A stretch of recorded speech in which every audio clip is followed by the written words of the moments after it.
గల్లా మాధవ్ గారు. అధ్యక్ష అధ్యక్ష మీ ముందుకి వీధి కుక్కల సమస్యను ముందుకు తీసుకురాదలుచుకున్నాను అధ్యక్ష. అత్యంత చిన్నదిగా కనిపిస్తున్న జటిలమైన సమస్య అధ్యక్ష. ఇది చీకటి పడితే తమ ఇళ్లకు ప్రశాంతంగా వెళ్ళలేని పరిస్థితి అధ్యక్ష. వీధికి 15 నుంచి 20 కుక్కల దాకా ప్రజల్ని భయాందోళనకి గురి చేస్తూ పసిపిల్లల ప్రాణాలు సైతం కబలిస్తున్నాయి అధ్యక్ష. అదేవిధంగా ప్రతినిత్యం కూడా ఉదయం పారిశుద్ధ కార్మికులకు కూడా అత్యంత సవాలుగా మారుతున్నాయి అధ్యక్ష ఈ వీధి కుక్కలు.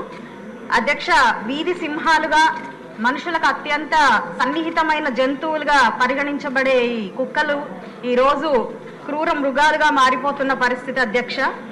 అయితే వీటి సంరక్షణ కోసం ఇటు ఎన్జిఓలు సొసైటీలు పనిచేస్తున్నప్పటికీ పూర్తి స్థాయిలో వాటి పరిరక్షణ చేయలేని పరిస్థితుల్లో ఇవి ప్రజలకు ఒక సవాలుగా మారిపోయాయి అధ్యక్ష.